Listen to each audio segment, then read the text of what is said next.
iwo anena kuti palibe chifukwa chonena kuti anthu omwe ali muzipani za TONSE azikangana ponena kuti atsogoleri awo ndi ogwirizana.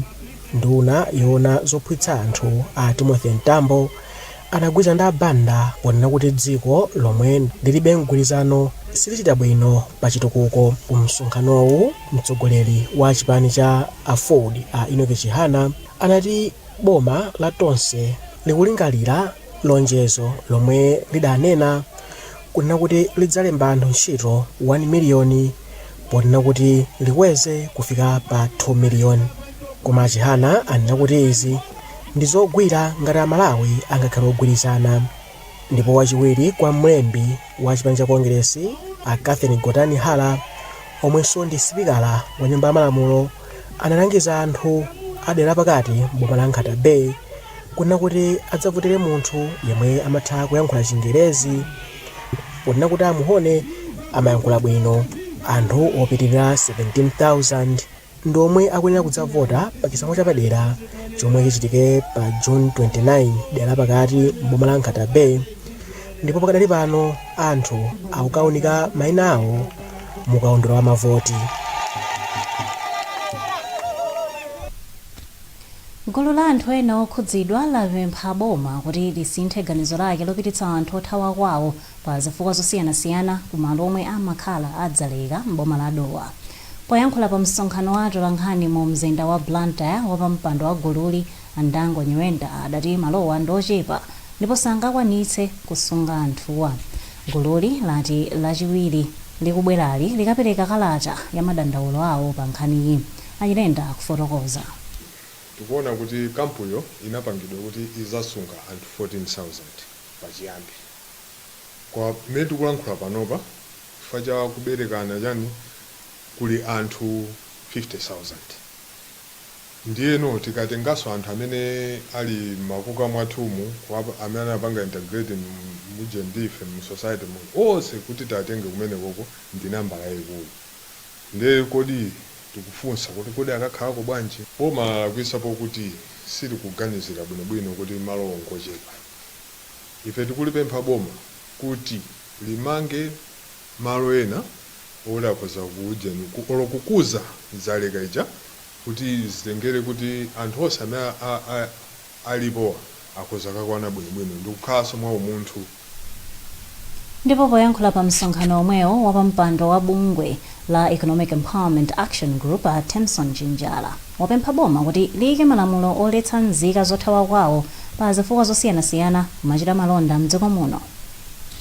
Mdziko azikhala ndi malamulo kapena titi policies amene akuyang'anira bwinobwino kuti akamapanga pasamakhale zinthu zimene zili zolakwika kapena zinthu zimene zili zosavomerezedwa. Panopo tikunena za refugees mapanga ma business Malawi. Choyambirira chimene ife tikunena ndi chakuti kodi refugees analoledwa bwanji kubwera ku kampu kenaka nkumadza panga ma business. Azinateka choncho chifukwa chonena kuti palibe malamulo ku Malawi kunoko, palibe titi institution pachizungu institution kapena kuti commission imene ingamayang'anire kuti iwo aja simangoyenda monga amene angayendere. Akuluakulu ofufuza za chakudya ochokera ku sukulu za ukachenjede komanso ku boma ati ndikofunika kuwunikanso ndondomeko zimene zimagwiritsidwa ntchito pa nkhani za ulimi ndi cholinga choonetsetsa kuti dziko lino lizikhala ndi chakudya chokwanira. Iwo ayankhula izi pa msonkhano wofuna kuwunikanso za nkhani yokhudza chakudya.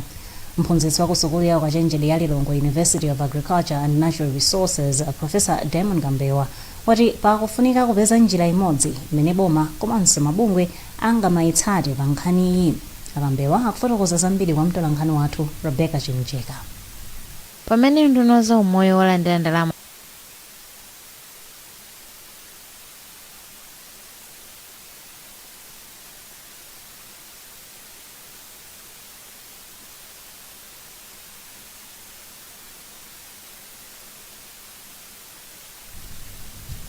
Tapera kupatsirani mawu amenewo kuchokera kwa Diamond Gambewa. Koma Agnes Mangwera ndi mmodzi wa anthu amene amapanga zakudya zosiyanasiyana mdziko muno.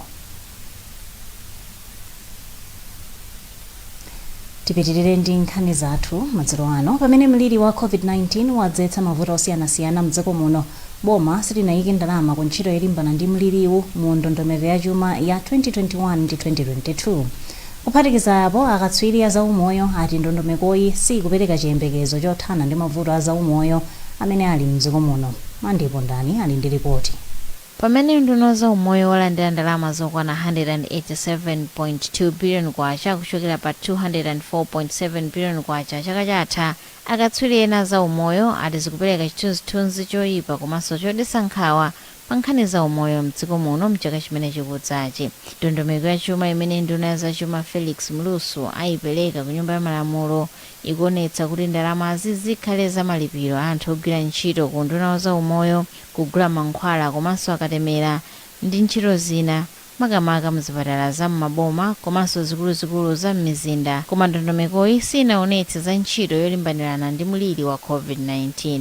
Mmodzi mwa akatswiri pomenyera ufulu wa za umoyo mdziko muno amaziko matemba ati izi nzodandaulitsa ndipo zikusonyezeratu kuti dziko la Malawi lili kutali kuti lifikire mlingo ofikira ntchito za umoyo kwa wina aliyense mdziko muno, poyerekezanso ndi kuti dziko lino likukanika kufikira mlingo wa ndalama zimene mgwirizano umene unachitika ku Abuja unanena kuti 15% ya ndalama mndondomeko za chuma m'mayiko idzipita ku ntchito za umoyo.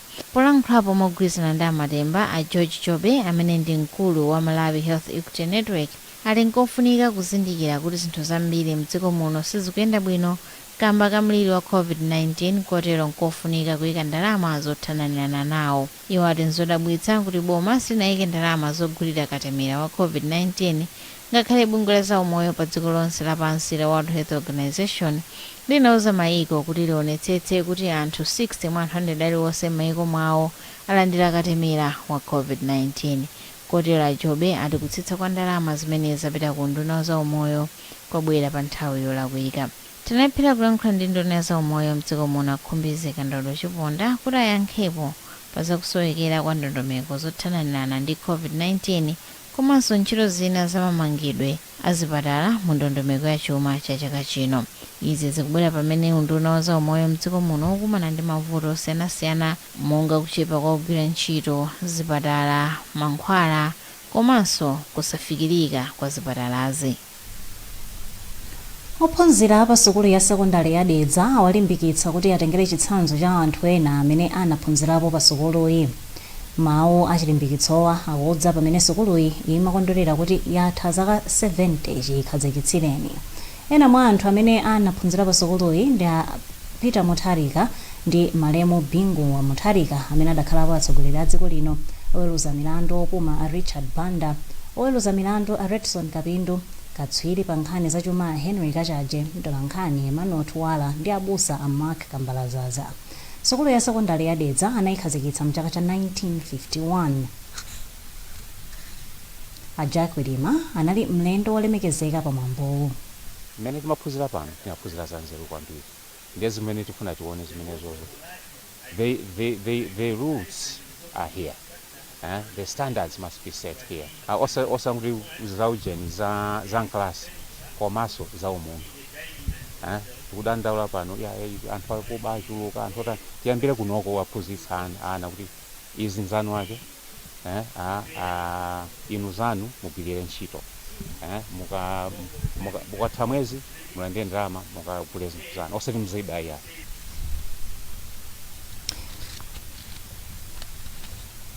A Jack Chilima wophunzira wakale wa pa sukulu ya Dedza sekondari.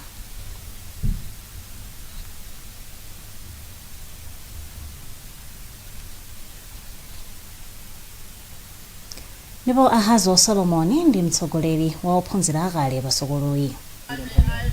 Mmene timayambitsa association imene ngati MalawiNews, cholinga chathu chenicheni chinali chokuti tikonze development ya ana kuti azitha kuphunzira bwino, makamaka kuti performance yawonso ikhoza kusintha, chifukwa nthawi imeneyo tikudziwa kuti sukulu ino simapikisana ndi masukulu ena, koma pakatipa tinabwerera mbuyo chifukwa cha zifukwa zina. Titabwera tinaona kuti zifukwa zina ndi infrastructure kapena titi malo zambiri zinaonongeka. Ndi at 70 tikungomema aliyense kuti tiyeni tikonze environment komanso makamaka kuti tigwirane manja tiyibwezeretse pakale. Ophunzira wina pa sukulu ya ukachenjede ya Mzuzu wadzipha pa zifukwa zimene apolisi akufufuzabe. Mneneri wa polisi ku Mzuzu apo tembo wati ophunzirayo a gospel khoza wadzipha podzibaya pakhosi ndi pachipinda chimene amagona ku Dunduzo mu mzindawo. Atembo akulongosola. Chimene chinachitika ndoti iye anali koyenda anabwera kulumu kwake chama 9 o'clock. Ndikulowa mulumu padusa kanthawi pang'ono anapeza kuti akukuwa. Alonda anamva ndikubwera kuzamtsegulira pamene sanatsegule. Padusa kanthawi yekha anatsegula nkubwera kwa alonda kuti amuthandize. Kanthawi alonda amalephera kuti apange chani, anaitana anthu ofuna kwabwino pafupi amene anabwera kuti amutengere ku chipatala. Kanthawi zinaoneka kuti munthu anali m'magazi komanso anali wofowoka kwambiri. Anathamangira naye ku chipatala kumene mukanthawi kochepa patafika anapezeka kuti wamwalira. Pakali pano ife tikufufuza kuti chapangisa kuti amwalire mwadzidzidzi choncho ndi chani, because pali maganizo ambirimbiri, pali mphekesera zambirimbiri zimene ifeyo ngati apolisi tikufufuza. Bungwe la Malawi Communications Regulatory Authority MACRA lachenjeza nzika za dziko lino kuti ndikuphwanya malamulo kupezeka kapena kugawa kanema wa zithunzi zolaula. Ogwirizira udindo wa mkulu wa bungweli a Henry Silika wati aliyense wopezeka akuchita izi adzamutsekulira mlandu ndipo akadzapezeka olakwa adzapatsidwa chilango chokakhala ku ndende kwa zaka 15 ndi kupitirira ndalama zokwana ndi kulipira maka ndalama zokwana 10 million kwacha. Matthews Kasanda wadza ndi ripoti. In a press statement that Silika signed, MACRA warns that it is also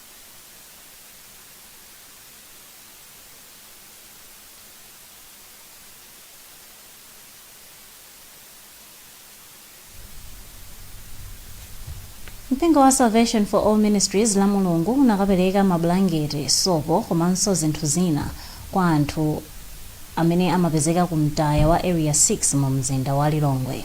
Mpingo wati ndi cholinga chake kutumikira anthu ku uzimu komanso kuthupi. Matthews Kasanda akufotokoza. mneneri wa mpingo wa Salvation for All Ministries abroad compound wati zomwe mpingo wachita popereka katundu wotere ndi njira imodzi yotumikira anthu kuthupi. Iwo anafotokozanso kuti mpingowu umazindikira kuti anthu onse analengedwa ndi Mulungu ndipo ndofanana pamaso pa Mulungu. Chimene tafikira kuno lero tikufuna kuzatumikira anthu amene amapezeka pano pa mtaya pamene pamapezeka nyansi ndi zina zotero, koma anthu amakhala kunoko tsiku ndi tsiku kupeza thandizo lawo panopo. Tabwera kuno kuti kuzatumikira mawu a Mulungu achipulumutso komanso kuti tizathandize kuwapatsa mphatso ya mablanketi. Inuyo mukhoza ndine kukhala umboni kunena kuti kunja kwamba kuzizira ndi nthawi ino yoti blanketi imakhala ofunikira kwambiri.